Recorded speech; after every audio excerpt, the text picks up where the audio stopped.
para nosso shiur desse dia de Shiva Sarbe Tammuz. Né?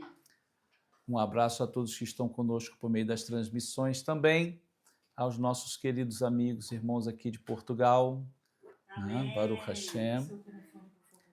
Eu preciso dele, mas vai lá, depois você me devolve ele. Yeah.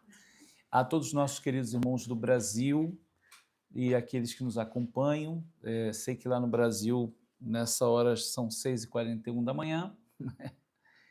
E nos Estados Unidos eu creio que é o quê? É 7. É uma hora. Ah, não, essa hora aqui lá dos Estados Unidos, né? 6 horas de diferença. 6, entre 6 e 7, Estados Unidos, Brasil, né? Aqui Portugal e os outros lugares para cá, esse horário que estamos aqui. Baruch Abaim, sejam bem-vindos. Vamos compartilhar o tema de hoje, né? Esse jejum Shiva Asar Betamuz. Somos Shiva Asar Betamuz, né? O jejum do 17 de Tamuz sempre se recorda essa data como uma data de lamentação, uma data de luto, mas é para sempre reflexionar. Também os nossos queridos irmãos de nossa sinagoga Beit Miklat, aliás, nos Estados Unidos. Estamos aqui, vamos compartilhar o shiur em português e espero que todos também possam estar desfrutando deste dia também. Bom, nós temos uma referência, como nós não podemos ter ali o serviço da Torá, quem puder achar, encontrar essa referência, por favor, na Torá. Um momentinho, mano, por favor. Maridão? Sim. Tá aí, Judá. Sim, daqui rapidinho. Não, eu quero que alguém abra aí. Êxodo capítulo 32, verso 11. Né? Shemot, verso 32. Êxodo 32. Ele não quer ficar. Não sei se ele ficaria mais em pé, mas não vai. Uhum. Ou então tenta colocar nesse daqui, olha. Eu acho que vai ser mais... Ele vai firmar mais. Ok.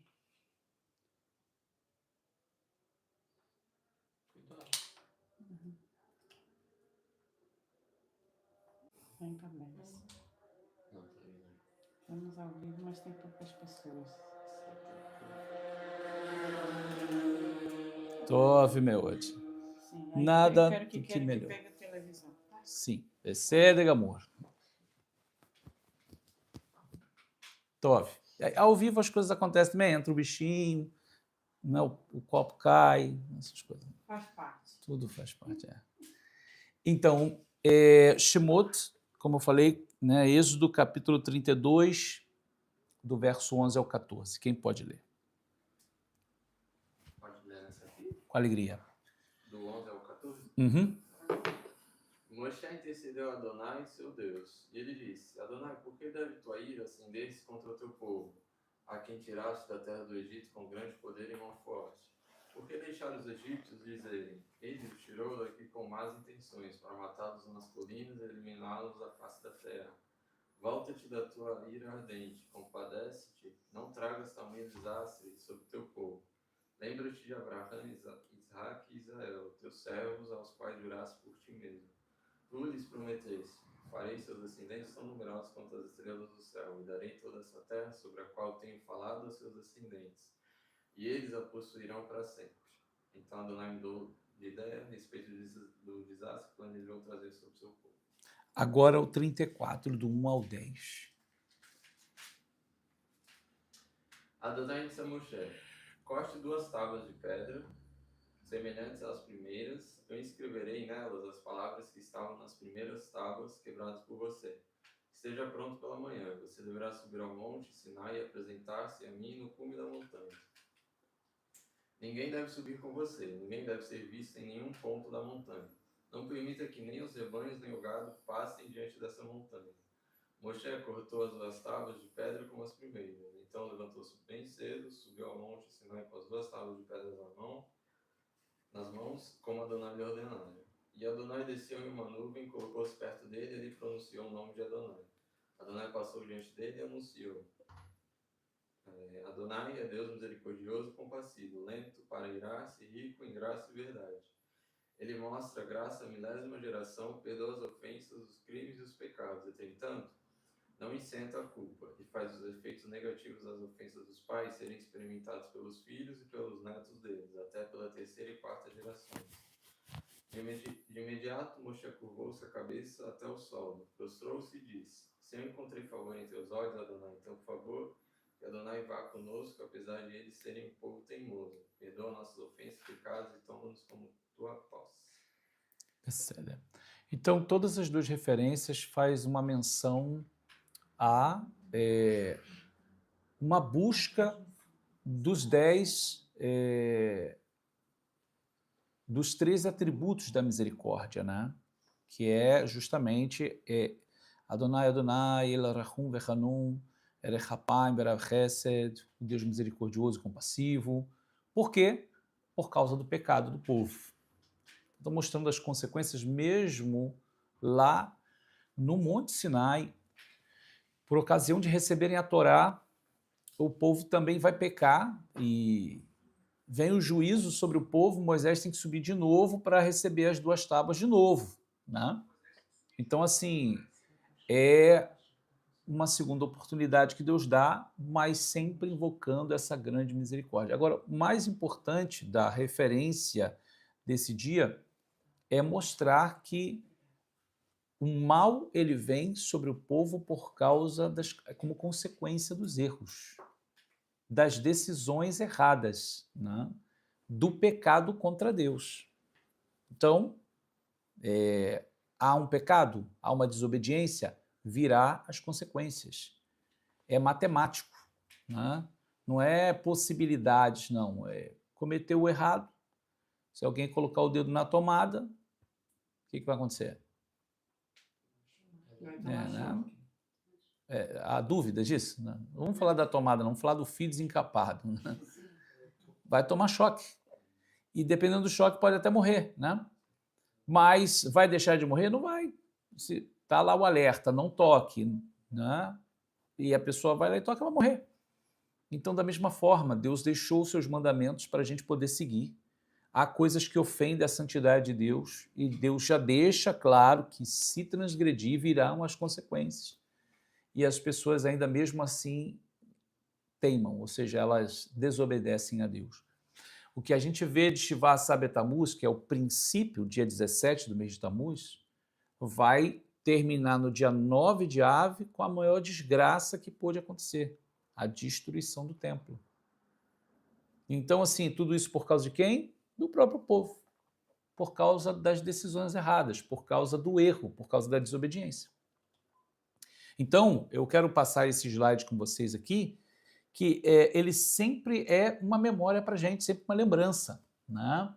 Essas 3 semanas, entre o dia 17 de Tammuz até o dia 9 de Av. São as 3 semanas mais tristes do nosso calendário, né, que vão do dia 17 de Tammuz até o dia 9 de Av, que a gente chama de Tisha B'Av. São marcadas por um período de luto pela destruição do templo sagrado e consequente exílio físico e deslocamento espiritual, no qual ainda nos encontramos. Rabino, Israel já está lá na Terra, né, desde 1947, com a aprovação da ONU, a proclamação da independência em 1948, mas a gente ainda está em galuta, a gente ainda está na diáspora, ainda está na diáspora. Israel ainda não é livre. Por que Israel ainda não é livre? Não tem templo e o Messias não chegou. Logo, Israel ainda está na diáspora. E a outra questão é que Israel não tem autonomia autossuficiente, ou seja, ainda depende das nações. As nações ainda interferem em Israel, então Israel ainda está na galuta. Fora que nós temos uma grande porção do povo judeu fora da terra de Israel ainda, que não há retornado, né? É chamado de Ben Hametzarim, ou seja, entre os apertos ou entre as aflições, E isso aqui, essa expressão, Ben Hametzarim, essas 3 semanas, elas vêm do verso de Jeremias. Deixa eu ver se eu encontro Jeremias aqui. Não, é Lamentações de Jeremias, Eirá 1:3, que lá declara: todos seus perseguidores alcançaram-na dentro dos apertos, dentro dos seus estreitos, podem dizer, né? Metzarim. Por isso, as 3 semanas ficaram com esse nome de Ben Hametzarim. Os sábios, né? Ou seja, explicando ali Eirá Rabá, ou seja, o Midrash Rabá sobre Lamentações 1, explicam que dentro dos apertos refere-se a dias de aflição que ocorreram no período entre 17 de Tammuz a 9 de Av. E nesse período muitas calamidades também se abateram sobre o povo judeu através das gerações. Foi durante este período, dentro dos apertos, que tanto o primeiro quanto o segundo templo foram destruídos. Este período foi, portanto, estabelecido como um tempo de luto pela destruição dos santuários. Agora, poderíamos dizer assim, não, isso foi uma coincidência muito grande. Não, não é coincidência. O primeiro e o segundo templo ser destruídos na mesma data. Anos diferentes, mas na mesma data. Né? E aí, quando você olha, eu vou passar aqui algumas calamidades que aconteceram com o povo judeu na mesma data. Então, assim, não tem como ser coincidência isso. Isso se torna uma brecha, né, no mundo espiritual, onde sempre que chega esse momento acontecem coisas ruins com o povo judeu no mundo. Eu digo com o povo judeu e com aqueles que estão aliançados com o povo judeu também, porque vem como um reflexo, né? Alguns fatos que ocorreram nessa data que merecem ser citados. O dia 17 de Tammuz é um dia de jejum em lembrança a 5 tragédias que assolaram o povo judeu em diversas épocas da sua história. Né? Vamos lá. Assim, isso aqui está em Zacariá 8,19, né? Zacarias 8,19. Assim diz Adonai de Sebaot: o jejum do 4º mês, o jejum do 5º mês, e o jejum do 7º mês e o jejum do 10º mês se converterá em gozo e alegria e festas solenes. Moadim, né, que é o termo para festas solenes, para a casa de Judá. Por isso ame a verdade e a paz. O que ele está dizendo aqui? O jejum do 4º mês é o dia 17 de Tammuz, porque o mês que a gente está é o 4º mês. Nissan, Iyar, Sivan, Tammuz. 4. O jejum do 5º mês é o 9 de Av, onde completa as 3 semanas, ou seja, o mês que vem. Jejum do 7º mês seria equivalente a 3 de Tishrei ou Yom Kippur, mas é 3 de Tishrei mesmo, que é o Tzom Gedaliah, né, o jejum de Gedalia. E o jejum do 10º, que é o 10 de Tevet, a Asara B'Tevet, que é o cerco de Jerusalém. Serão transformados para a casa de Judá como júbilo, felicidade e dia festivos. Né? Agora, quem foi que estabeleceu esses jejuns aqui? Os profetas. Né? Os profetas foram que estabeleceram esse jejum como um tempo de luto para o povo. E por isso permaneceu e permanece até os dias de hoje. Como está escrito no Talmud, no Tratado Sotá, no final do capítulo 9. Porém, sobre quem poderemos apoiar-nos? Somente sobre o nosso Pai Celestial que está nos céus. Né? Só sobre ele nós podemos nos apoiar. Existe até uma música que o Mordecai Ben Davi canta, assim, Anachnu mamini bnei mamini, vem lá no almi, vem lá no almi lehishael. E não há ninguém que possamos nos apoiar. Aí ele diz, Ela Avinu, somente sobre o nosso Pai, Avinu Shabashamai, o nosso Pai que está nos céus. Então, somente sobre ele, só ele é o nosso apoio. Primeira tragédia que nós lembramos hoje. As tábuas foram quebradas. Né? Então, assim, quebradas no dia 17 de Tammuz. Mas um momento, a Torá não foi entregue no dia 6 de Sivan? Isso não é contraditório? É contraditório ou não? Sim. Então, pensa. O que foi entregue a Israel no dia 6 de Sivan, em Shavuot?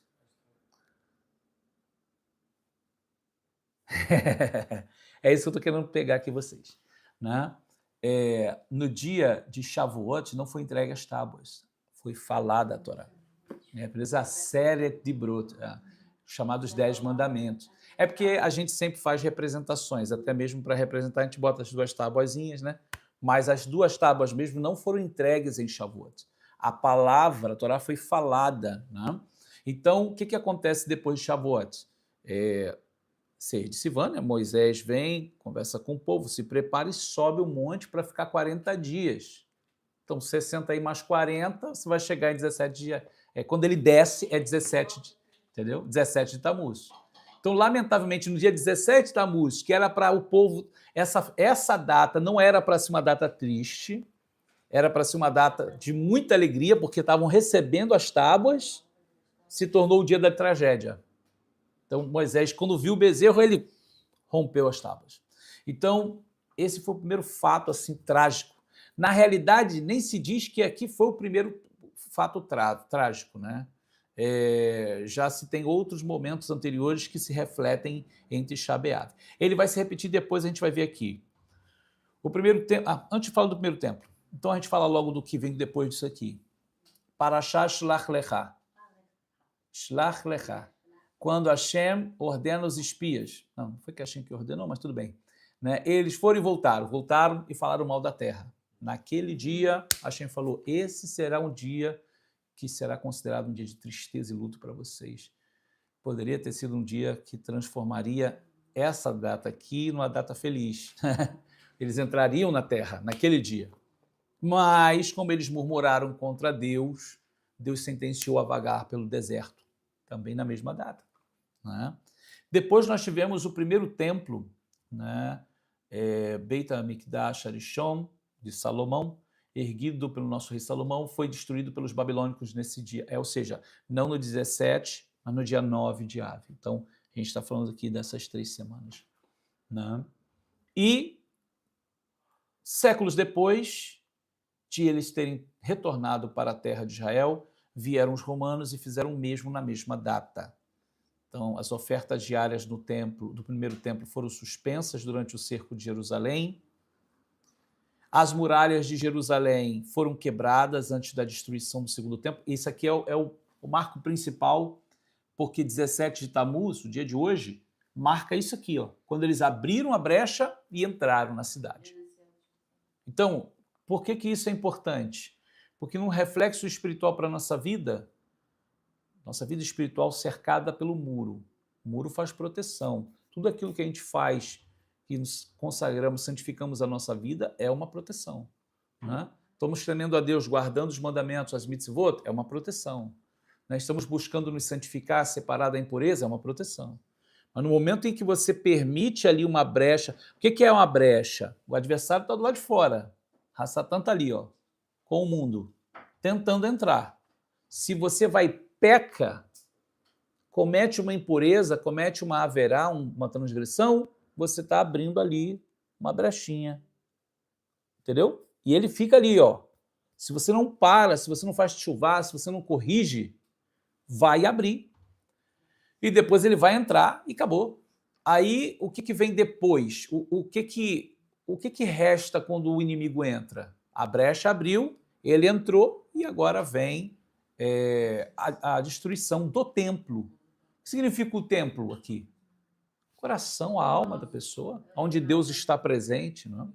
Começa primeiro a profanação, porque se está entrando o pecado, impureza, vai contaminar o santuário, a proteção espiritual vai ser tirada, logo a proteção física vai abrir também, e aí, daqui a pouco o inimigo chega onde? Lá dentro do santuário. Né? Justamente, dentro do coração da pessoa, dentro da alma da pessoa. Então, isso aqui é muito importante. Isso nos faz lembrar que a gente está falando da desgraça, vamos falar da coisa boa, né? Assim, entre uma desgraça e outra, que foi o templo de Salomão, de Shlomo HaMelech, Beit HaMikdash Arishon, o primeiro templo, ele foi destruído, o povo levado para Galut, Bavel, no cativeiro babilônico, depois Pérsia, aí volta o povo com Neemias e Esdra. Assim? Voltou o povo. Reconstruir o santuário ali com Zorobabel. Isso, reconstruir o santuário com Zorobabel, aí Neemias vai reconstruir os muros. Pede autorização ao rei, vamos reconstruir os muros. Ele viu a necessidade de reconstruir os muros, né? Quando Neemias estava diante do rei, que o rei falou, você está muito triste, você vem aqui, né? É uma pessoa de confiança, para dar o vinho ao rei tem que ser de confiança. Para dizer assim, está muito triste, o que está acontecendo com você? Né? Ah, Senhor, a minha cidade está lá destruída, arrasada, sem muro. Você quer permissão? Vai lá, vou te dar todo o direito para você ir lá e reconstruir os muros. Ó, então, quando a gente olha isso de maneira espiritual, Deus está favorável a reconstruir os muros, né? A restaurar vidas. Deus quer que vidas sejam restauradas. Deus quer que na nossa vida a gente restaure as coisas. Então, assim, Neemias volta, pega tudo que o rei deu de autorização. Você pode ir nas províncias, pegar pessoas, soldados, madeira, tudo que você precisar para reconstruir a cidade. As condições. Deus nos dá todas as condições para restaurar as nossas vidas, para restaurar as vidas das pessoas. Armas espirituais, né? Ou seja, material espiritual para poder restaurar. E aí chega lá Neemias na cidade, ele olha tudo, ele passa pela cidade inteira e vê quais são os problemas. A gente tem que levantar os muros aqui, reconstruir ali, fazer isso. Reúne todo mundo, vamos começar. Trabalhando com uma mão e com a outra mão a espada atento para os inimigos não chegar. Mas assim, mensagem é fenomenal. Ao mesmo tempo que você está trabalhando, você tem que estar atento. E a importância que ele viu de, não, antes de qualquer coisa, a gente precisa reconstruir os muros, colocar os portões no lugar. Ou seja, fechar a cidade, proteger a cidade. E depois fazer o que tem que fazer. Foi tentado algumas vezes para parar, não parou, entendeu o propósito. Em quantos dias Neemias reconstruiu os muros de Jerusalém? De toda a cidade? Em 52 dias. Uau. Em 52 dias acabou a obra. Ou seja, nós estamos aí quase 2 meses. Quase 2 meses. Um pouquinho 60, 2 meses. Em 1 mês e pouco ele conseguiu, junto com todos os outros israelitas, reconstruir os muros, tapar as brechas, colocar os portões no lugar, estabelecer as sentinelas. E essa data foi uma data muito importante, porque essa data foi, no calendário hebraico, o dia 25 de Elul. 25 de Elul. O que tem no final do mês de Elul? Quem lembra? O que tem no final do mês de Elul? Terminar o mês de Elul. Terminou o mês de Elul, o que é?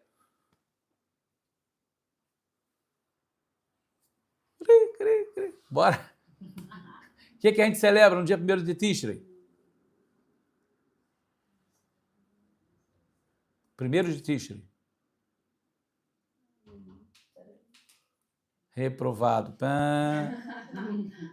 Rosh Hashanah. Rosh Hashanah, o dia da trombeta. Né? Então, veja isso. Isso é uma mensagem. A obra terminou no dia 25 de Elul, faltando 4 dias para a festa das trombetas. Isso é uma mensagem para a gente.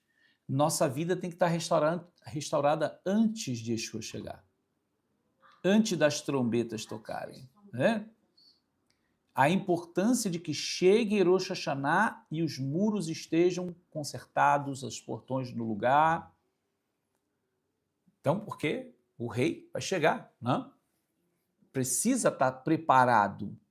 Então, agora, se você entender que 25 de Elul, o muro foi terminado em 52 dias. 2 mais 5, 2 mais 5, assim? 7. E se você pega as mesmas letras, ou seja, tanto Bet, Nun, 52, 25, Bet, Nun, dá a palavra Ban, que quer dizer entendimento. Entendeu? Então, mensagem de Deus para a gente, porque antes que isso ocorra, a gente precisa consertar, né? Justamente, e se preparar para a vinda do Senhor. Então, isso aqui, lamentavelmente, é o que hoje é mais marcante para o dia de hoje, as brechas no muro. Uma imagem idólatra foi colocada no santuário do templo sagrado, um ato insolente de blasfêmia e profanação. Então, é muito importante entender o seguinte, esse templo que você está vendo aqui, Essa aparência aí é o templo de Zorobabel. Já é o segundo templo, tá? Não é o de Salomão. As pessoas falam, o templo de Salomão. Não, não é. O templo de Salomão é esse aqui, ó. Esse. Ele era um pouco mais simples, mais suntuoso. Entende? Um pouco mais simples na estrutura, mas era suntuoso. Muito ouro, muito cobre, muita prata, muita pedra preciosa, mas a estrutura era um pouco mais simples. Já Herodes faz uma obra fenomenal, gigantesca. Perdão, voltei muito. Uma obra sensacional, tudo isso foi obra do rei Herodes, né? Tinha ouro, mas não tanta suntuosidade, né? E o que lá atrás Nabucodonosor faz com o templo, ele não profana com imagem, não. Ele já vem e chega destruindo tudo, né? Só que na reconstrução, no período do Império Grego, Antíoco Epifânio colocou uma estátua de Zeus no altar, né? Profanando o templo. E os romanos fizeram o mesmo no ano 70. Ou seja, antes da destruição do templo, colocaram uma imagem, um ídolo, né? Ou seja, não um só, colocaram vários, né? Ali. E agora a gente parte um pouquinho para a nossa história, né? Aí Sefarade, 1492, o rei Fernão, né? Fernão de Espanha, emitiu, como se chama aqui? Ferdinando, de Espanha, emitiu o decreto de expulsão, marcando Tisha B'Av como prazo final para que não houvesse um único judeu sobre solo espanhol. Então, sim, a expulsão foi em Tisha B'Av, a mesma data da destruição do templo. O decreto de Alhambra, também conhecido como o Édito de Granada, Édito de expulsão, foi um decreto régio promulgado pelos reis católicos, Isabel I de Castela e Fernão de Aragão, II de Aragão, ordenando a expulsão ou conversão forçada da população judaica da Espanha, levando à fuga e dispersão dos sefaraditas, dos judeus ibéricos. Foi em Tisha B'Av. Isso é coincidência? Não, não pode ser. Não pode ser. Primeira Guerra Mundial teve início em Tisha B'Av. A Primeira Guerra Mundial. A Alemanha declarou guerra contra a Rússia, desencadeando assim a Primeira Guerra Mundial. Muitos historiadores afirmam que a Segunda Guerra Mundial foi a conclusão prolongada da Primeira. Isso significa que o conflito mais sangrento da história da humanidade, o surgimento do nazismo e o Holocausto, não se iniciaram em 1939, mas em 1914, lá na Primeira Guerra, no dia 9 de Av.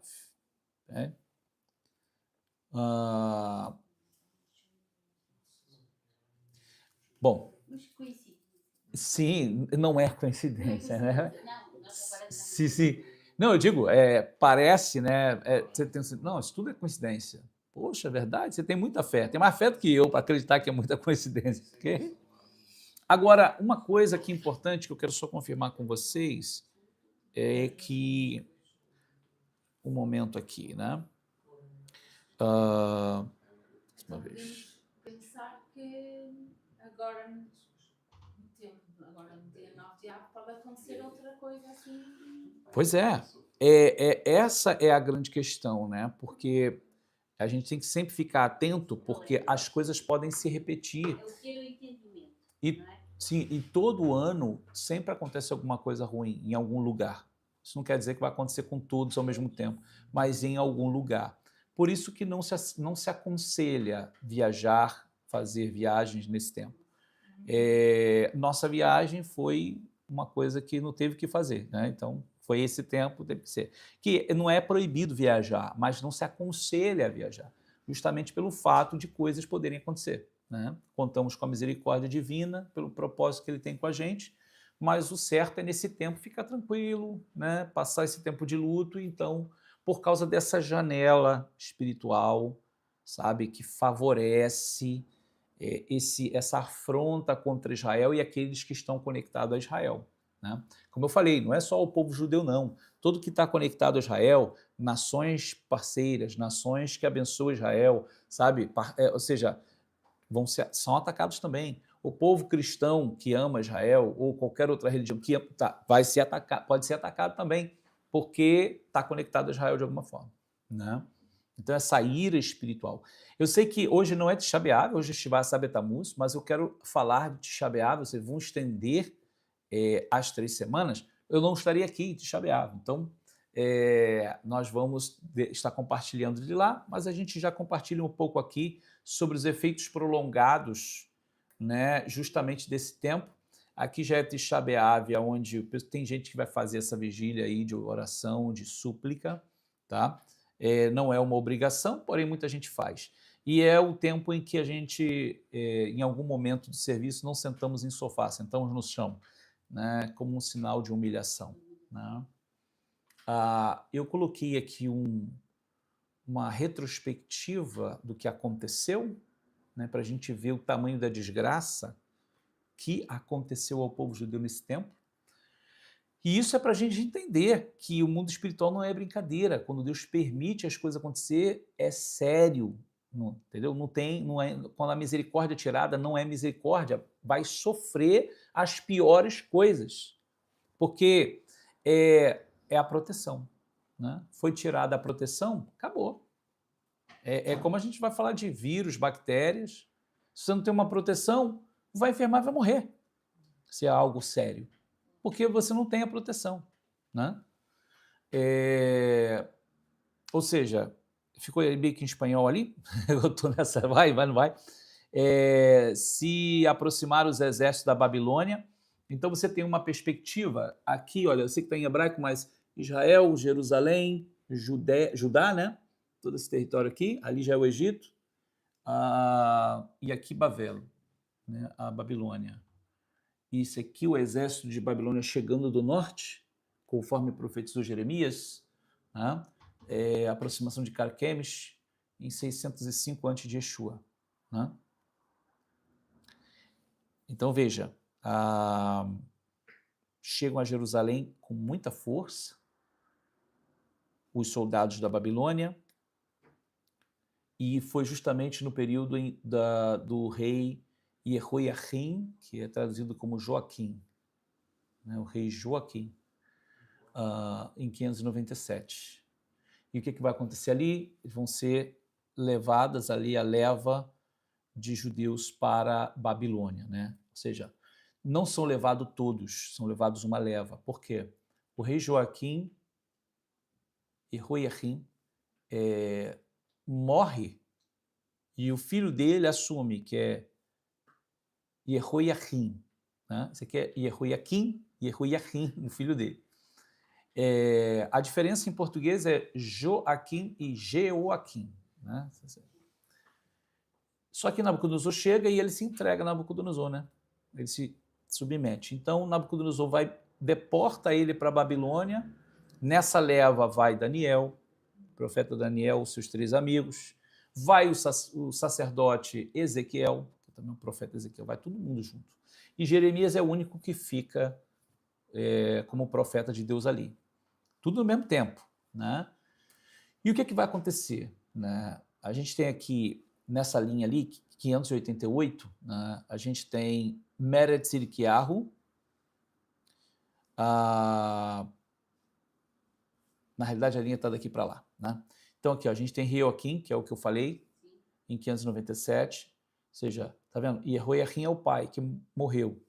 Aí Jehoiakim é levado para a Babilônia, né? Então, esse foi a revolta Mered aqui, que foi feita em 598. Aí ele se entrega e Nabucodonosor põe o primo, o irmão do rei Jeoaquim, né, que era chamado Matanias, ou Mataniahu. Ele muda o nome do rei. Foi Nabucodonosor que mudou o nome dele para Zedequias, Tzidkiyahu, ok? Mas o nome dele era Matanias. Tzidkiyahu. Então, em 588, ele faz outra revolta. Então, ficou um espaço de tempo, de 10 anos praticamente, em que estava tranquilo ali. E é justamente esse período que Jeremias profetiza. Tá? Então, aí tem uma imagem mais ou menos de Jerusalém como era o templo, né? E nos dias do rei de Judá, Sedequias, né? Nabucodonosor ordena a destruição da cidade do templo. Chega a Jerusalém uma multidão de exércitos. Aí esse aqui é o mais trágico, porque imagina isso, você pensar que não tem solução isso aí. Não tem. Deus não vai ajudar em nada nisso daí. Está perdido. A palavra era: rendam-se a Nabucodonosor, entregue-se ao imperador, porque já chega, não tem mais o que fazer. Se você começa a ver, inclusive na própria Guimarães, no Talmud, é feita essa pergunta: por que o primeiro templo foi destruído? No Tratado Yomá. E a Guimarães responde: por causa dos 3 pecados que o povo cometeu. Aí vai dizer: Avodah Zará, idolatria, Harayot, que são pecados sexuais ilícitos, e Shefechat Adam, que é derramamento de sangue, assassinatos. Então, como essas 3 coisas são coisas que se pode ver, né?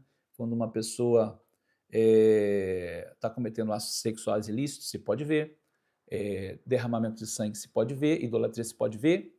Então Deus também deixou claro quanto tempo seria o cativeiro. E o cativeiro foi 70 anos. Isso se somou, claro, ao tempo que eles transgrediram dos 10 anos de Shemitah que eles não guardaram, né, da terra. Somou todos esses pecados mais o pecado de transgredir a ordem da Shemitah. Aí, do que a gente está falando? A gente está falando de pecados e transgressões contra Deus, que aí agora a gente vai ver o próprio profeta Ezequiel mostrando para a gente no livro as abominações que eles faziam dentro do santuário.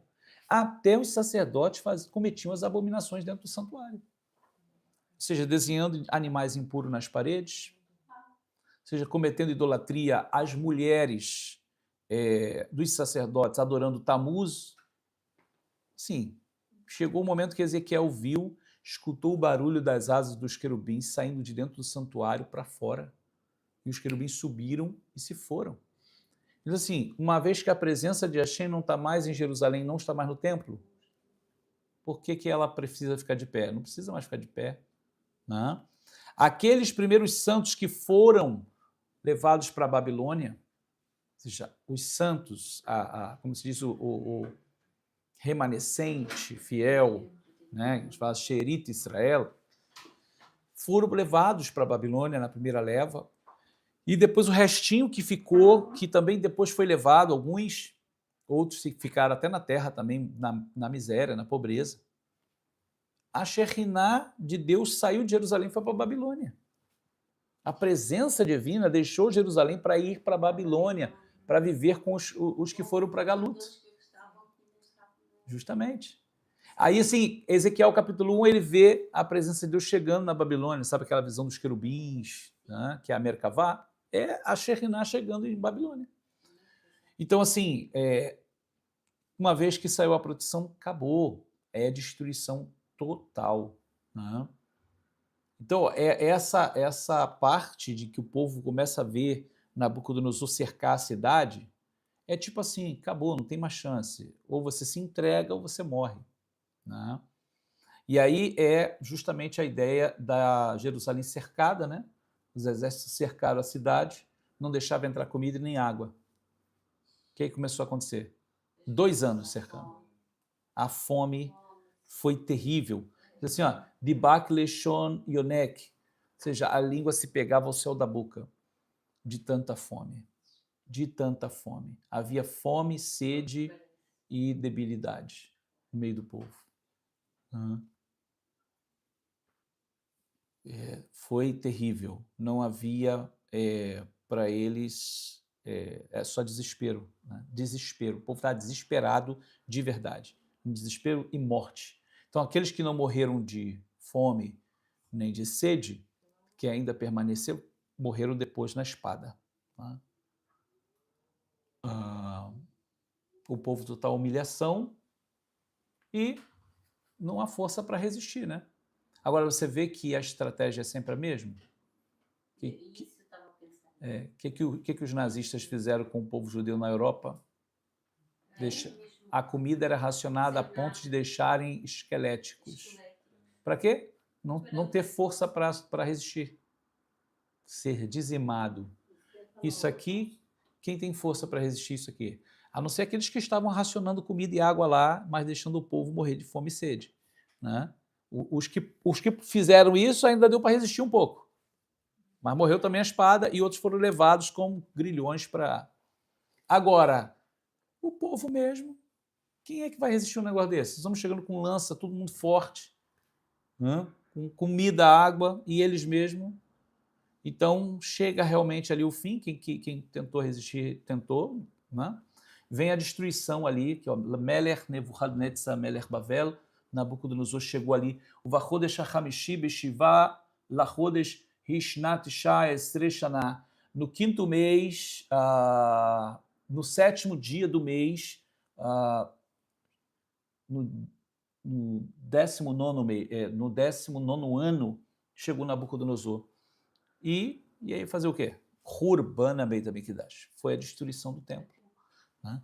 De maneira que Nabucodonosor estava com tanta raiva, que ele destruiu o templo e mandou tirar as pedras de fundação do templo. Tira tudo, tira as pedras, para eles não reconstruírem de novo. Deixou arado, sem pedra. Né? E, é claro, esse dia culminou ali desde Shivá Sabethamuz até Tisha B'Av, que foi a destruição do templo, né? E foram para a Babilônia em humilhação. Voltando ao ponto, aqueles que tinham ido antes não foram assim, foram como súditos, porque essa era a questão. Se você se entrega à Babilônia, você está reconhecendo que Babilônia é seu senhor nesse momento, então você vai como súdito, você vai morar na Babilônia. Né? Agora, quem enfrentou ou foi no grilhão ou morreu. Né? E esses últimos foram assim, humilhados nos grilhões, né? Ou seja, nas correntes. Esse aqui é o salmo lá na Harot Bavel, Sham Yashav no Gambachino, Bezochrenu Etzion, aquele salmo que foi escrito por Davi, sobre os rios da Babilônia, lá nos sentamos e também choramos, lembrando de Sião. Né? Eles pediam para cantar um dos cânticos de Sião, lembra disso, né? Penduramos as nossas harpas e Alaravim, Betochat, Alino, Kenorot, Kisham, Sheelino, Shuveno, Devreshir, Vetolaleno, Simcha. São sobre os salgueiros, colocamos nossas harpas, pois lá nos pediam para cantar um dos cânticos de Sião. E como eles vão cantar? Sabe os cânticos que nós cantamos aqui, cada dia da semana? É um deles, o Halel é outro. São esses cânticos que pediam para cantar. Por quê? Porque o coro levita e a orquestra cantavam sempre na Shaharit. Esses hinos cantavam e tocavam. Né? Então havia uma beleza muito grande. Então, isso aqui a gente está falando de Beit HaMikdash Harishon, né? Ou seja, o período de Shivá Sabethamuz até Tisha B'Av do período da Babilônia. E isso se repete com os romanos. Né? Incrivelmente se repete com os romanos.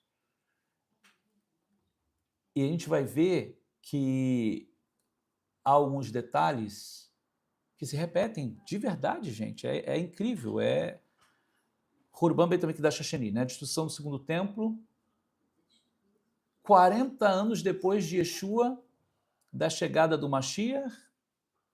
Né? Isso registrado tanto por Flávio Josefo quanto que pelo Talmud também, que mostra que 40 anos antes da destruição do templo começaram a acontecer coisas. Ao momento, se o ano foi destruído no ano 70, 40 anos antes dele ser destruído, que ano é? 30. Quem estava no cenário na década de 30? Yeshua. Então, assim, depois que Yeshua morreu, ressuscitou e foi embora, começaram as coisas a acontecer. Sinais. Né? E o que eles vão fazer? Eles queimam o templo e destroem o templo. Na realidade, o general Tito não queria destruir o templo, porque o templo era uma coisa muito suntuosa, muito bela. Né? Então era melhor ter o templo como um troféu de conquista do que ele destruído. Mas Yeshua profetizou isso, não ficará pedra sobre pedra. Então os soldados não obedeceram o imperador.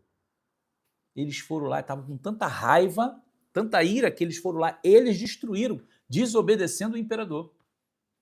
Então, ou seja, é como que dizer assim, o imperador vai atrapalhar o que Yeshua profetizou e Yeshua agora vai ficar sem palavra? Não, Mashiach disse que tinha que ser destruído não ia ficar pedra sobre pedra, e não ficou, né? Jerusalém, Tisha B'Av, Shnat Shvim Lesfirah. Então, Jerusalém, ali, Tisha B'Av. Não, tá 10 de Av, perdão, do ano 70. Esse é o dia seguinte da destruição, né? Então, os romanos começam a pegar os judeus que... A mesma coisa que Nabucodonosor fez. Sitiaram a cidade, não deixaram comida nem água entrar. E aí você vai lembrar das palavras de Yeshua. Quando, pois, vir de Jerusalém cercada de exércitos, sabei que é chegada a sua desolação. Aqueles que estão nos campos não voltem para a cidade. Aqueles que estão no telhado não desçam a pegar nada, fujam para os montes. Inclusive, há um registro, há um comentário interessante sobre isso, de que nessa revolta do ano 70 não foi registrado, não foi documentado nenhum judeu messiânico, ou seja, nem nazareno, nem do caminho, o que a gente chama hoje de messiânico. Nenhum judeu descendente, discípulo de Yeshua foi encontrado entre esses mortos, ou não há registro de nada deles. Como se eles não tivessem mais na cidade, ou seja, obedecendo o que Yeshua falou. Quando vir de Jerusalém cercado de exército, fuja. É chegada a desolação dela, né? E chegou, de verdade, da mesma forma como aconteceu na época dos babilônicos. Não deixavam comida entrar, nem água, e o caos. Não. Aqui, olha, Mekirá, Pombit, Shel Yehudim, Lavodot, subasta não, como dizem em português, leilão, é leilão também, não? Leilão de judeus para a escravidão e saque dos utensílios do templo. Judeus que foram presos, desses que estavam lutando, foram capturados, foram vendidos como escravos para os mercados do mundo naquele tempo, né? Então, só para vocês terem uma ideia, judeus levados como escravos desde a terra de Israel, ou seja, daqui, né, dos portos de Israel, foram levados para o mundo como escravos. Esses que foram os que resistiram, né? Porque com a destruição do templo, depois, os que conseguiram fugir também fugiram e foram se espalhando pelo mundo, tá? Chegando Roma, né, como escravos para Roma, com muita humilhação dos que foram os principais, né, que foram pegos. Chegam a Roma sob muita humilhação. Os romanos exibiam os utensílios do templo como troféu, o ouro do templo, tudo do templo que eles saquearam, né? Lembra lá atrás, não, que Balsazar, lá na Babilônia, lá, usou... Aí Deus trouxe a queda da Babilônia através daquilo ali com a mão que escreveu. Aqui não, Deus decretou, já foi. Tudo foi levado, né? Levavam as pás de ouro do altar, né? As trombetas de prata, de Hatzoserot. Isso aqui tem gravado lá no Arco de Tito, em Roma. Essa cena, né? Ou seja, assim, a estantezinha com as bandeiras, com as trombetas, tal como o menorá, né, de ouro também, que foram levados pelos romanos. Também está no Arco de Tito, como dos triunfos dele, né? E é isso aí. Deus permite que o seu povo seja humilhado por causa da desobediência. O Sefer Torá de Jerusalém. Existia um Sefer Torá especial da cidade de Jerusalém, né, que ele era como se fosse ali a matriz dos outros, né, o que servia para fazer cópias. É levado por eles como também um troféu para Roma, né? Será que está lá ainda? Não sei. E depois... É mesmo que está com o Papa? Bom, tudo não existe provas, né? Complicado, né? Levaram muitos judeus como exemplo de derrota, né? E aqui eu botei o Arco de Tito, lá em Roma. Vocês estão vendo o arco, né? Parece o lá da França, o arco, né? Só que eu não sei se eu acho que o da França é maior. É maior. E aqui, olha, onde tem várias gravuras, tá ali uma das... Isso aqui tudo é as vitórias do imperador Tito, né? Por isso chamado as vitórias de Tito. E aqui tem a parte da pedra em que eles levam, tá vendo? O menorá, aqui as trombetas, estão vendo as trombetas? E é daqui, ó, desse desenho aqui já mais animado, isso aqui que vai ser pego e colocado como símbolo de Israel, na bandeira, né? Ou seja, nas armas nacionais, chamado armas nacionais. Candelabrum Iudaium. O símbolo da menorá, que você vê no selinho de Israel, quando ele faz os documentos, eles tiraram justamente do arco de Tito. Né? Como dizer assim, isso aqui é o nosso menorá, é o nosso símbolo. E eu penso assim, gente, faz um negócio que...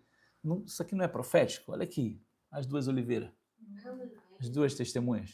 Esse aqui no uniforme do exército? É o selo do governo. Né? Israel. É verde. Muito bem. E Ad Beviat Mashiach, né? Até a vinda do Messias.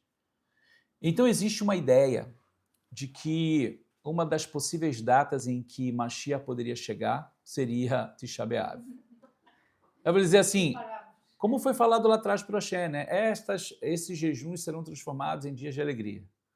Né? Seja o do quarto mês, do quinto mês, do 10º mês. Então, se do quinto mês, né, que é Tisha B'Av, é um dia de tristeza e vai ser convertido em alegria, então ainda se tem essa possibilidade, essa ideia de que em Tisha B'Av Mashiach possa chegar. Né?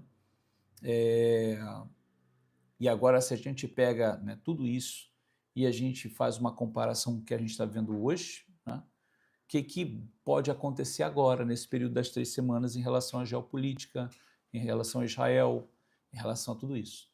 A gente está vendo tempos proféticos. Né? Então, tudo isso realmente volta sempre para a gente. Agora, entender realmente qual é nossa posição espiritual, o que a gente precisa viver, o que a gente precisa fazer, precisa cumprir os mandamentos de Deus. A gente tem vivido esse propósito de Deus nesses últimos dias de ser essa geração que cumpre os mandamentos de Deus e tem um testemunho de Yeshua. E isso provoca incômodo. Né? Incômodo no judaísmo tradicional e incômodo no cristianismo. Porque o cristianismo trouxe a sua ideia, a sua interpretação, a sua interpretação filosófica, criando uma nova religião de que a lei acabou e agora é a graça através de Jesus Cristo e você não precisa cumprir nada. Só tudo pela fé. Já o judaísmo, não, Mashiach não chegou, Jesus é uma mentira, ele é um enganador, o que seja, mesmo que seja um rabino simples aí, não é o Messias, então o judaísmo é uma coisa, o cristianismo é outra, o Messias não chegou. Então, esse é o grande problema daqueles que muitas das vezes a gente entende, né, que a pessoa, ao sair da igreja, que a maioria dos bineanos, sim, das pessoas que estão retornando à fé, das pessoas que estão voltando para Jerusalém, voltando para a Torá, vieram da igreja, passaram pela igreja. E isso é um demérito? Isso não é demérito nenhum. Pelo contrário, esse é o mérito de pessoas que estavam em Roma e agora estão vindo para Israel. Só que se você não entra pela porta que a tradição quer que você entre, você não é considerado nada. Mas não é a opinião deles que vale, a opinião que vale é de Hashem, é de Deus. Se a gente fosse fazer uma comparação já da época de Yeshua, veja só isso que eu vou dizer.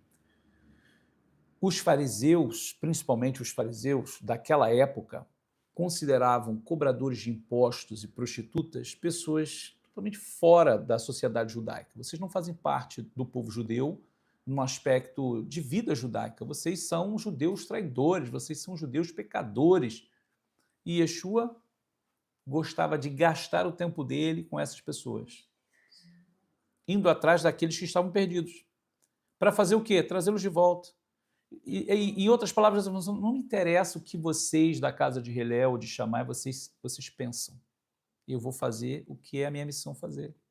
Não me interessa que o sumo sacerdote de Jerusalém fale, que blasfêmia. Ele está desrespeitando o sumo sacerdote ou o Rabban Hillel, não sei o quê. Mashiach tem autoridade para fazer o que ele quiser fazer. Inclusive o judaísmo defende essa ideia que eu estou falando. Quando o Mashiach chegar, ele vai ser o que vai querer, vai mudar o que ele tiver que mudar. Então Yeshua chegou, mas chegou mostrando realmente. Hoje, quando a gente vê que o Messias está trazendo de volta, o Mashiach está trazendo de volta os descendentes da casa de Israel, eles estão aonde? Em Roma, a maioria deles. É a igreja católica, é a igreja evangélica, é espiritismo, o que seja. Principalmente onde tem cristianismo. Por quê? Onde tem o cristianismo, tem o quê? Tem Bíblia. Tem Antigo Testamento e Novo Testamento. As pessoas aprendem um pouco de Torá, um pouco de profetas, aprendem o Novo Testamento, e aí Jesus, judeu, Israel, povo da promessa, conexões. Daqui a pouco houve alguma coisa, uma explicação mais, a pessoa vem. Então, essa ideia que existe na cabeça de muita gente, lamentavelmente, e eu estou... Hoje nós estamos em 2026, né? Eu estou com 46 anos. Eu vivo desde os meus 12, 13 anos. Judaísmo. Eu já vi tanta gente fazendo o mesmo caminho. Essa coisa de querer agradar o judaísmo ortodoxo, ultra-ortodoxo, porque eu não sou messiânico, porque Yeshua está aqui dentro do meu coração. O caminho não é bom. O fim desse caminho não é bom. Não é bom porque eu já conheço ele, tá? São anos caminhando no judaísmo messiânico e eu conheço as pessoas que já passaram por esse caminho e negaram a fé, se afastaram de Yeshua. Ok, estão lá no judaísmo tradicional. Tem gente que não está vivendo nem nada hoje mais. Nem nada hoje mais está vivendo. Porque também não é essa beleza toda, não. Não é essa facilidade toda, não. Não é todo mundo que consegue fazer conversão, não é todo mundo que consegue ir para Israel. Chega um momento que a pessoa fica no limbo. Ela nem vive judaísmo, nem quer mais o cristianismo, não quer mais o judaísmo messiânico, que agora vai ter vergonha de voltar. E ela fica onde? É melhor não fazer nada. Ela fica no mundo. Quando não, vai para o movimento Bnei Nada, né, que é o Bnei Noah. O Bnei Nada. Não pode fazer nada, só 7 leis de Noah. Então, assim, é literalmente desprezar algo tão especial que o Mashiach está fazendo. A pessoa esteve na igreja, aprendeu muita coisa lá na igreja, que não é tudo que está ruim, tem coisas boas, né? E agora ela vem, né? Ou seja, ela vai melhorar, tem que melhorar. Ela estava lá, né? Ela comia carne de porco, comia camarão e dava graças a Deus e era abençoada pela ignorância. Agora que ela deixou carne de porco, agora ela guarda Shabat, ela tem que melhorar. Se ela lá era abençoada, ela tem que ser mais aqui agora. Se ela lá tinha dons espirituais, ela tem que ter agora mais aqui. Não ao contrário, ficar fria espiritualmente. Assim, agora o judeu messiânico, agora... Cadê o mover do espírito? Não tem. Como assim? E lá com a carne de porco tinha. E agora aqui que você melhorou isso, evoluiu. Não tem. Então, assim, as pessoas estão invertendo as coisas. Mas querendo agradar quem? A ultra-ortodoxia. O Rabbad, o Lubavitch. Porque eles são o padrão do judaísmo. Não são, não. Aquilo é um padrão europeu. Um padrão europeu que nem entre eles mesmos eles se entendem. Entende? Então as pessoas ficam numa ilusão de que o judaísmo é aquele, é o preto, branco, peiote, largo, sombreiro não, chapéu, né? As várias vertentes do judaísmo racídico. E quer ser aceito por quem? O mais importante é que todos esses que eu estou dizendo, todos esses, o Rabino-chefe, Ashkenazi, Rabino-chefe, Sefaradi, as comunidades ortodoxas do mundo todo estão esperando o Messias chegar. E quando o Messias chegar, Yeshua, eles vão dizer assim, nos ensina, por favor, o que a gente tem que fazer agora? O que eles estão esperando, você já tem. E quando Yeshua chegar, você será uma pessoa honrada por ele. Porque você está com ele agora. Agora. Enquanto ele não está aqui. Então, da mesma forma como Deus, né, ele se oculta na criação, para que o homem o busque, né? Como é que era Deus antes de Adão pecar? Quem buscava quem? Era Deus que buscava Adão ou Adão que buscava Deus? Pois é. É? Adão estava num estado, né? Adão e Eva, né? Um estado pleno, né? Foram criados por Deus, estavam ali, não tinha pecado, nada. E Deus vinha na viração do dia para falar com Adão, né? Então, quem vinha ao encontro de quem? Deus vinha falar com Adão. Então, Adão não precisava ir procurar. Imagina isso. Você está dizendo, Josué, onde você está? Vem cá que eu vim falar com você. Clarice, Lúcia. Então, assim, Deus chegou aqui, Deus está me chamando. Né? Hoje não, depois do pecado, a Shin se oculta e agora você tem que vir me buscar. Se você me buscar, você vai me achar. Mas também as coisas não é tão fáceis. Né? Você vai ter que fazer um esforçozinho aí. Tem que provar realmente. E aí, como está escrito lá, buscar-me-eis e me achareis quando me buscar de todo o vosso coração. Então, assim, tem que querer. Então, da mesma forma, o Mashiach Yeshua. Pensa assim, puxa, Yeshua veio aqui, fez tudo o que tinha que fazer, foi embora, e agora, cadê ele? Né? Quando é que ele vem? Não sei. Está oculto, está nos céus, oculto. A parábola que ele conta do Senhor, né, que deixa os seus servos ao encargo da sua posse, da sua, como é que se fala? Quinta? Da sua quinta. E ali ele põe servos sobre servos, né, para administrar. E ele diz, olha, eu vou voltar, não sei qual é o dia, mas vocês fiquem prontos. E ele vai viajar. Passa o tempo. E aí, quando ele chega, o que ele tem que encontrar? Onde os servos têm que estar? À espera na porta da entrada. A esperá-lo na porta da entrada. Imagina, lá... Nós estamos falando de uma quinta grande, né? Lá no final está a porteira, que se diz? Porteira? A porta. Imagina o senhor chega lá, está fechada a porta. E fica ali, onde estão os servos? Abre o portão para mim. Não, tem que ter servo disponível ali, pronto para abrir o portão. Os outros têm que estar prontos para receber o Senhor, ele vai querer comer, vai querer descansar. Ou seja, é a ideia do servo trabalhar. Né? Então, nós estamos prontos agora, nós que temos o testemunho de Yeshua, nós somos essa categoria de servos. Né? O povo de Israel está esperando o Mashiach chegar, mas não sabe, não valoriza os ensinos dele, não o reconhece. A gente sabe todo o histórico, né? De perseguições, mas nós o conhecemos, nós sabemos quem ele é. E nós sabemos que ele, no momento, está lá dentro do santuário, ele vai vir. E quando ele vier, nós que o estamos esperando, seremos valorizados. Hoje não somos nada para nenhum dos dois lados. O cristianismo nos vê como herege e os judeus também, os judeus tradicionais. Né? Por quê? Tudo porque você quer viver, guardar a mitzvot, guardar a Torá com o testemunho de Yeshua. Aí você é um herege, você é um pagão, você é uma seita. Você não é nada, você não é judeu. Né? Então, esse é o momento que nós estamos vivendo. Mas tem muita gente que não quer isso. As pessoas querem ser reconhecidas pela comunidade. Né? E elas, às vezes, abrem mão de Yeshua para ser reconhecida pela comunidade. Então, assim, esse é um preço muito alto a pagar. Eu sempre falo que eu não sou o dono da verdade, nem sou eu que julgo ninguém, condenar ninguém, longe de mim. Mas eu penso muito, com muita seriedade, no que Yeshua falou. Aquele que me negar diante dos homens, eu o negarei diante do meu Pai. O que isso significa? O que é que a gente faz com essa palavra? Não, porque fulano negou, mas vamos orar para ele voltar, vamos orar para ele... Ok, a misericórdia está com Deus, mas eu acho isso muito complexo.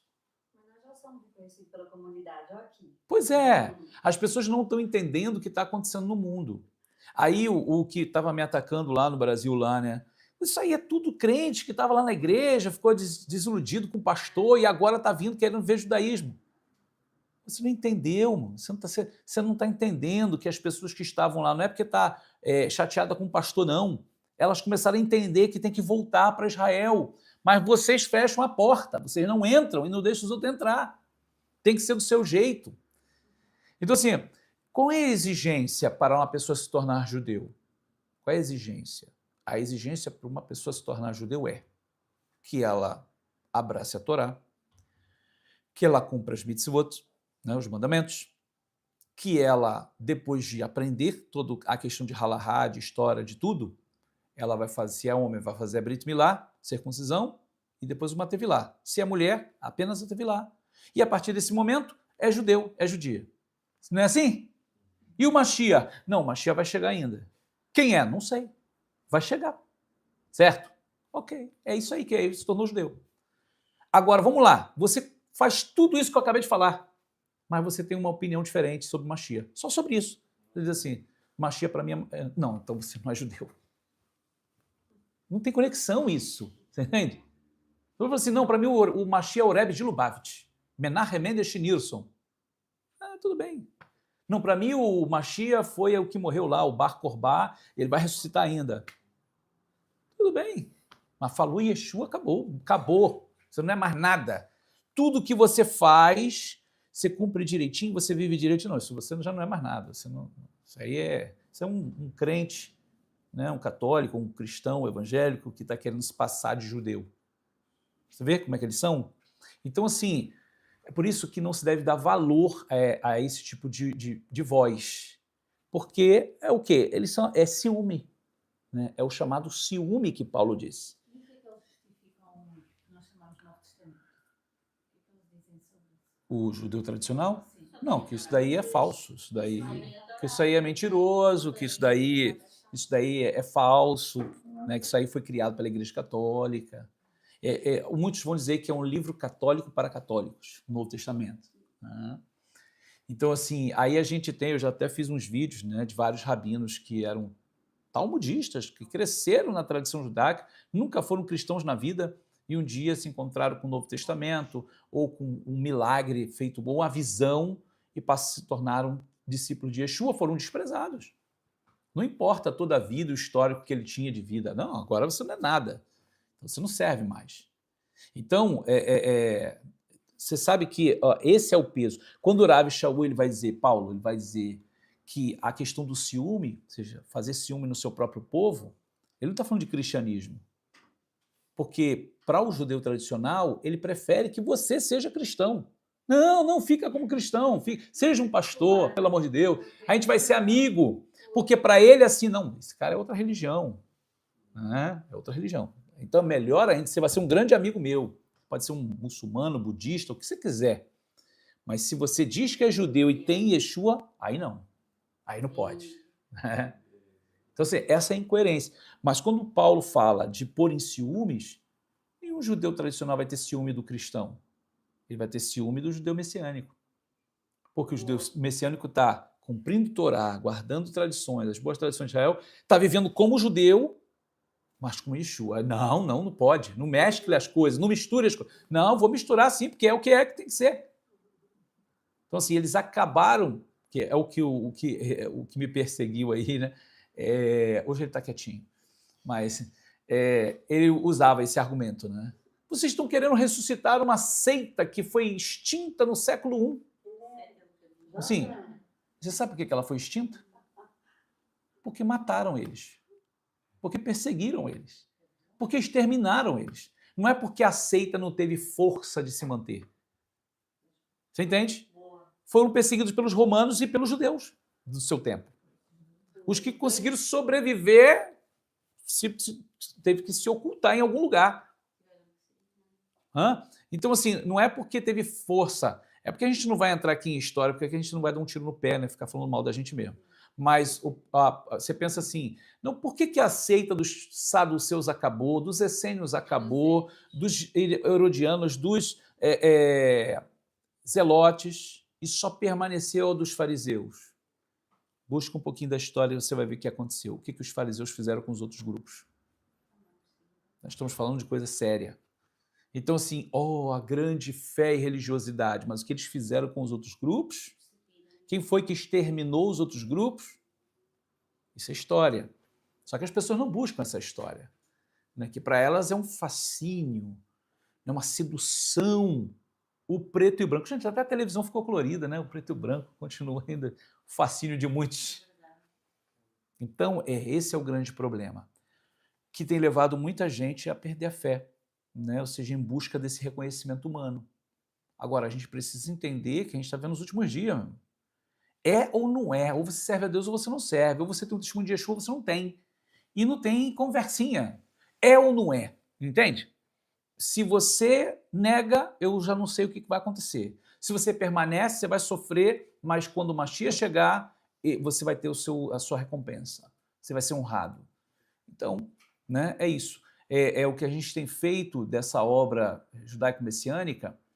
É isso. A gente não pode perder tempo com pessoas que não querem, né? E sim com pessoas que querem. Quem tem sede, até eu sempre falo da maneira, às vezes, da gente transmitir a mensagem, está lá Isaías 61. O próprio Mashiach declara, Isaías 61, Ruach Adonai Alai, ou seja, o Espírito de Adonai está sobre mim. Para quê? Para pregar boas novas para quem? Como é que está escrito lá? Cativos, aos prisioneiros. Quem não está cativo e quem não está prisioneiro? Precisa da boa nova? Não. Anunciar liberdade aos presos. Quem está livre precisa dessa mensagem? Não. Dar visão aos cegos. Como é que ele vai dar visão a quem está enxergando já? Então, anunciar aos quebrantados de coração. E quem não é quebrantado de coração? Não é para receber. Não é quebrantado de coração. Eu vou gastar tempo com quem não é quebrantado de coração? Eu vou gastar tempo com quem é quebrantado de coração. Então, Mashiach tinha um endereço específico. Não ficar gastando tempo com os outros. Gente de verdade. Gente de verdade e que está necessitando e que está com fome e sede. Quem não tem fome e sede, você vai oferecer pão, que ele vai dizer? Por favor, não quero. Você quer água? Não quero. Tá, ele rejeita, porque ele não está com fome. Ele não tá com... Agora, quem está com fome e sede, ele vai atrás de você. E Yeshua ia atrás das pessoas que estavam sedentas. Vou gastar tempo com quem quer. Quem está querendo vir, aprender, viver, Baruch Hashem, vamos junto. Todos nós estamos com fome e sede, vamos para frente. Agora tem um ali criando caso, probleminha, porque isso, porque aquilo. Está em busca de quê? Que verdade você está em busca? Alguns que têm negado a fé em Yeshua aí, que agora descobriu a pólvora, que não, querendo provar por A mais B as equações de que não, ele não é um Mashiach, quando a gente tem material de séculos aí falando, provando os textos, e eles voltam lá nos mesmos textos querendo arrumar uma coisinha aqui, uma coisinha ali. Assim, quer provar para quem isso? Você quer para lá? Não quer Yeshua? Vai você para lá. A gente vai continuar aqui, porque mais e mais pessoas têm sido despertadas. De toda essa questão de midrash, alegorias, né, remazim, que existe no judaísmo, existe uma referência que depois eu posso dar para vocês aqui, sobre aquela questão, né, de um rabino que teve uma visão com Eliyahu Hanavi, Elias, e aí ele chega para Elias e diz assim, aonde está o Mashiach? Aonde está o Messias? Aí Elias vai dizer para ele assim, lá nas portas de Roma, lá no portão de Roma. Assim, mas quando é que ele vai vir? Quando é que ele vai chegar? Bom, vai lá e pergunta a ele. Aí ele chega lá no portão de Roma e vê o Mashiach fazendo o quê? Como é que se fala isso aqui? Bandagens?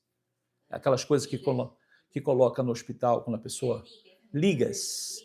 Então, ligadura. Então, o Mashiach está lá, colocando suas ligaduras, junto com outros enfermos, no portão de Roma, tipo assim, como que bem pobrezinho, bem mendigo ali. E o rabino chega e diz, Mashiach, quando é que o senhor vai voltar? E ele diz, hoje. Hoje? Hoje.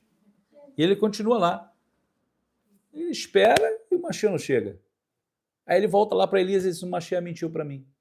Mentiu para você? O que ele disse? Perguntei para ele se ele ia vir, quando ele ia vir. Ele falou que ia vir hoje, mas não veio. Assim, você não entendeu, né? Hoje, se ouvirdes a sua voz, não endureça o seu coração. Então, diz assim, onde está Mashiach nesse Midrash? Nas portas de Roma. Gente, quem escreveu isso é muito louco. Quem escreveu isso está muito louco. Por quê? Você está colocando o Mashiach na porta de Roma, aonde Yeshua está. No mesmo lugar. E Yeshua está nas portas de Roma. E Yeshua não está em Roma.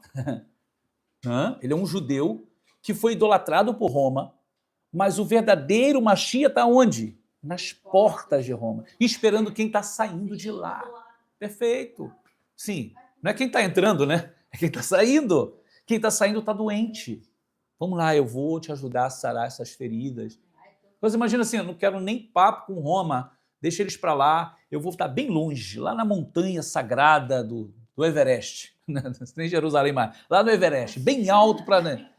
Jerusalém está cheio de pecador também. Aí, aquele que está saindo de Roma vai para onde? Né? decidiu sair de Roma. Para onde que eu vou? Cadê o Mashiach? Nem sei, ele está bem ali, está muito longe, você não vai alcançar, não. Não, o Mashiach está ali, ó, nas portas de Roma. Então, até os rabinos, os sábios ali do período medieval entenderam isso. Mas eles não, eles fazem de tudo para mudar até o que eles disseram. Então, é entender que Yeshua não está lá dentro de Roma e Yeshua não está dentro desse judaísmo ortodoxo também.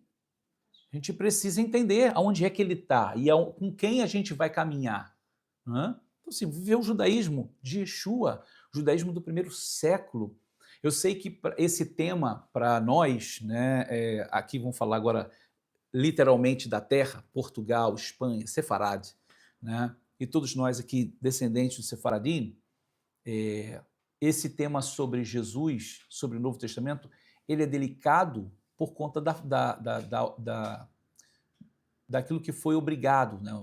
Daquilo que foi forçado a ter que se converter ao cristianismo, a aceitar Jesus como Deus.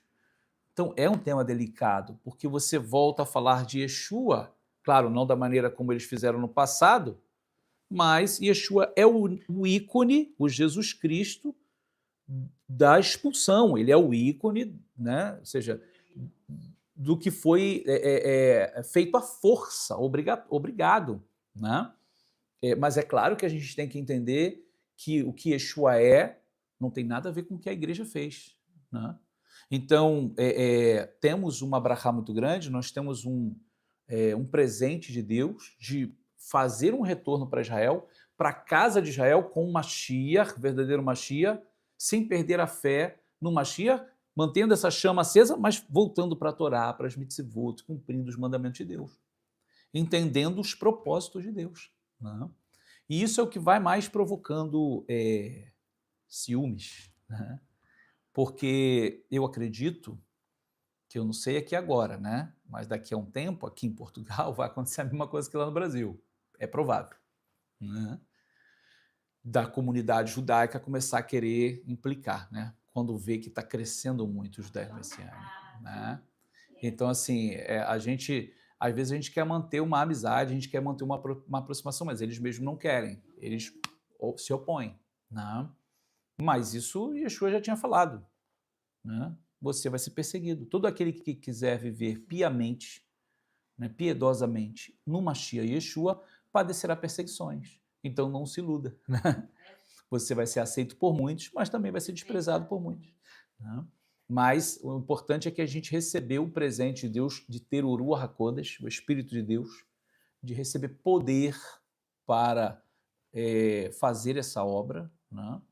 e ter o Mashiach conosco. Né? Viver como judeu. Ah, mas Israel não me reconhece. Fazer o quê? O governo de Israel não te reconhece, mas quando o Mashiach chegar, você vai ser um dos primeiros. Entende?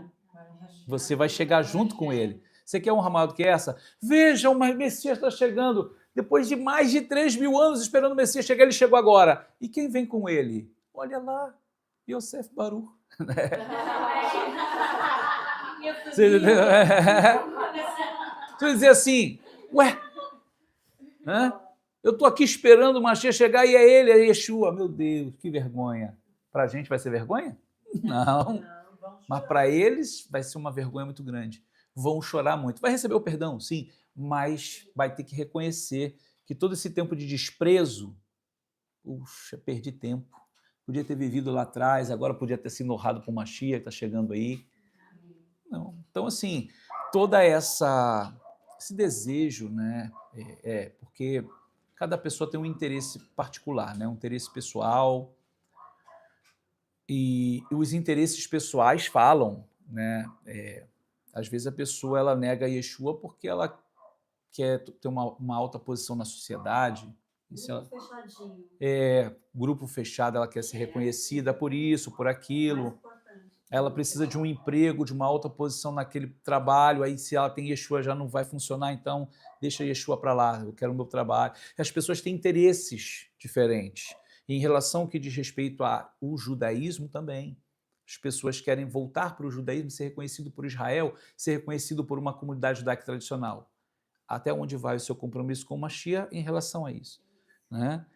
Da mesma forma como um cargo importante na sociedade, ter muito dinheiro, ou isso ou aquilo, também funciona no lado espiritual. Então, assim, você vende a tua salvação, ou seja, a tua redenção, por coisas diferenciadas. Não você, né? Nem eu e você vamos fazer isso.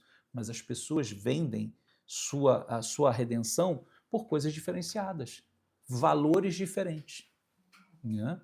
Mas a gente vai ficar sempre com o que Yeshua ensinou, né? Uma pessoa.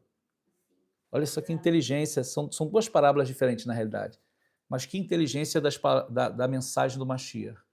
Ele conta que um homem andando, ele encontrou um tesouro, bateu lá o pé em alguma caixa, olhou, ouro! Aí, o que eu faço agora? Se eu pegar esse ouro, pode me prender depois, porque ele está num terreno que não é dele. O dono do terreno pode saber e depois me prender. O que ele faz? Tapa, vai lá, vende tudo que ele tem, e aí, com o que ele vendeu, ele vem e compra o terreno. Compra o terreno! Agora achei o ouro aqui no meu terreno. Você tem? Então, assim, vender tudo que você tem por um tesouro é abrir mão da sua vida, né, para você adquirir algo maior, né? E a outra parábola que ele conta é da pérola, né? Mesmo princípio, né? O homem vai, acha uma pérola maravilhosa, muito linda, ele vai, vende tudo que ele tem para comprar aquela pérola. Assim, a pérola ali simbolizando a mensagem do Messias, então a vida, né? Então, é isso, né? A gente abre mão de algumas coisas nesse mundo de honras, disso, daquilo, prestígio, pô, você desprezado, para ter esse tesouro. Entendeu? Esse tesouro aqui, ele já é meu. Ele já é meu, essa terra aqui é minha. No momento certo eu vou desfrutar dele. Mas no momento eu perdi tudo que eu tinha, né? Todas as coisas, de repente, familiares, porque a gente pensa assim, não, o homem foi lá e vendeu tudo que ele tinha. Mas o que tinha dentro da casa dele? Podia ter lá um móvel que a mãe deu, né, da avó, né, alguma coisa de bem, alguma coisa com sentimento, né, ou seja, familiar, e ele teve que abrir mão daquilo para poder comprar. Pode resgatar depois? Até pode, né? Sim.